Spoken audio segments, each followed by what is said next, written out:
You have reached Road Talk, Navigating Your Journey, a ministry and podcast of the Discover Young Adults Ministry at the Preston Crest Church of Christ in Dallas, Texas.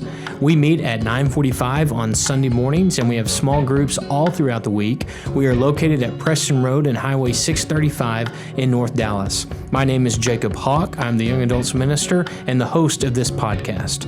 It doesn't matter if you are single, dating, if you want to be dating, if you're married, if you want to be married, or if you're divorced, or if you're trying to figure out at what stage of life you are passing through. At the Discover Young Adults Ministry, we want to help you discover life, discover love, and discover the Lord. If I can help you or serve you in any way, or if I can pray for you, please email me at jacob@pressoncrest.org.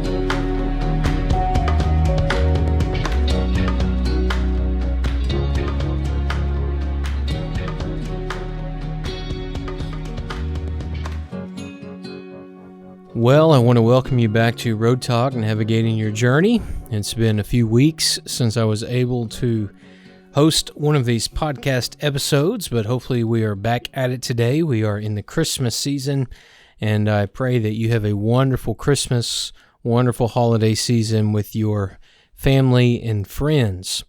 We're going to begin a new series today that I am entitling Unsung Heroes. Unsung Heroes. And this is a series that I just completed teaching for one of our Bible classes here at Preston Crest, a series that's going to take a little bit of time exploring some of the stories of people in the New Testament that we really don't know that much about. When you think about heroes of the New Testament, what names come to your mind first? If you're like most people, you probably think about names like Paul or Peter, or James, or John. Hopefully you think about Jesus, because as we often say, Jesus is the answer to every question that people have at church. But the truth is there are many people in the New Testament that we really don't know that much about, but they still teach us some very important lessons. Some of these lessons are good, some of these lessons are not so good. But even those lessons that we would call quote-unquote bad lessons teach us important lessons because they teach us what we should not be. And so in this new series, Unsung Heroes, we're going to look at a few of those people's stories. And we're going to begin in this episode with the first person in our series, the man named Diotrephes. We read about Diotrephes in the book of 3 John. In fact, we find these couple of sentences about his life. The Apostle John writes in 3 John, beginning in verse 9, "I wrote to the church, but Diotrephes, who loves to be first, will have nothing to do with us. So if I come, I will call attention to what he is doing, gossiping maliciously about us." Not satisfied with that, he refuses to welcome the brothers. He also stops those who want to do so, and he puts them out of the church. That's 3 John verses 9 and 10. Now you may be wondering, who was Diotrephes? Well, we know that he was a leader in that church. We don't know if he was a deacon. We don't know if he was an elder. Hopefully he was not an elder. He certainly does not have the temperament of an elder. But even if he did not have an official title or hold an official spiritual office, he was certainly a person of influence. The book of 3 John, we believe, is written sometime between the years of AD 80 to AD 95. This is some 50 to 55, maybe even 60 years after the death of Christ. And toward the end of the first century and the beginning of the second century, a movement was growing to establish quote-unquote bishops, which would oversee several different churches in one region, rather than each church being autonomous, which is really the New Testament model for church leadership. By AD 115, Ignatius was bishop of Antioch and Polycarp was bishop of Smyrna. Some people question, was Diotrephes an aspiring bishop? Was he wanting to have that type of power over several different churches? We aren't for sure, but we do know one thing about his diagnosis from the Apostle John. John says that Diotrephes was someone who loved to be first. What does that mean? That he loves to be first. First to what? First to the synagogue? First in the potluck line after worship services were over? Does that mean he was a punctual fellow? It's quite ironic that the man who loved to be first is the first one we're talking about in this series. But that statement, he loves to be first, what does that mean? Other translations, like the New King James Version, the Revised Standard Version, will say that Diotrephes loved the preeminence among the people. I think that gives us a little better idea of what John is describing here. Diotrephes was a man who fell victim to the poison of pride. And specifically, John says that Diotrephes, because he loved to be first, was doing a few things. He was gossiping maliciously about John.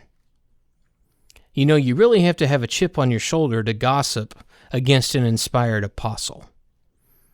More than likely, Diotrephes was jealous of John, that John was so loved by the people.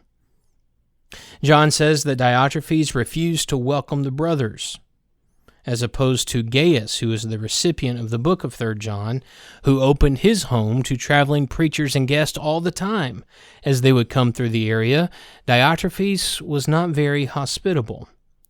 In fact, he was not only against personally opening his home, but he was against other people opening their homes to traveling preachers, because we read in the next line that he stops those who want to do so and he puts them out of the church. Diotrephes forced his own agenda and vendetta with a sledgehammer, even threatening to disfellowship those from the church if they showed respect to outside preachers, i.e. the Apostle John, who would be coming into the area and challenging Diotrephes, proving that Diotrephes really was a person of influence to have this much power, even if that power was misguided or wrong. And so John says, I'm going to call attention to what he's doing. John is not backing away from the conflict. He's going to deal with it. In fact, he even tells Gaius, the recipient of the letter, which we will talk about in the next episode, John says, I have much to write to you, but I don't want to do so with pen and ink. I hope to see you soon. And John says, at that point, we will talk face to face. Now, in today's terminology, what John is saying is, I'm not going to send you an email. I'm not going to send you a text message. We are going to talk about these things eyeball to eyeball. We're going to be in the same room. We're going to sit at the same table. We are going to deal with the conflict head on. I'm curious, why do you think that today's church leaders are hesitant to address problems in the church with the same tenacity? We tend to sidestep conflict. We tend to avoid it, kick the can down the road, just hoping that it will get better on its own. But I think John shows us a very important lesson here, and we need to pull a play from John's playbook. When there's a problem in the church, you handle it face to face. You do not let it fester. You do not let it grow. You handle it, and you put it to rest. There are several lessons we can learn from Diotrephes, but 3 big summary points here as we finish. Number 1, faith in God does not always fix human relationships. I would like to think that Diotrephes had good intentions. He was a man of faith. But the problem was he did not live a faithful, godly life, and he hurt many people.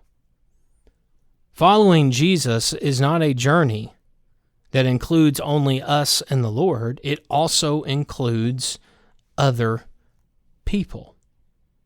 Faith in God does not always fix human relationships. Number two, pride's side effects cannot be fully predicted or measured. Diotrephes' pride affected his reputation, that church, which we think was probably the church in Ephesus. It affected John, and we are still talking about it 2,000 years later. Pride is a poison that destroys generations. That's just one more reason why pride is one of the 7 sins that God hates, according to Proverbs chapter 6. But the last lesson I leave you with today from the story of Diotrephes. If Diotrephes loved to be first, then we should be the first to love. The world and the church is full of people who need a kind smile, a dose of encouragement, a helping hand. And Christians need to be the first ones to give it.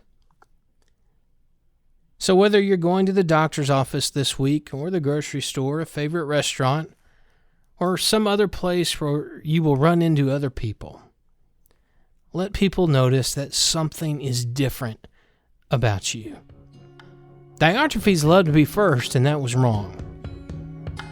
But we need to be people who are the first to love. As always, I encourage you to keep your eyes on heaven. Thank you for taking just a few minutes out of your day today to join us for a brief study of God's Word. And I can't wait to talk with you next time. God bless.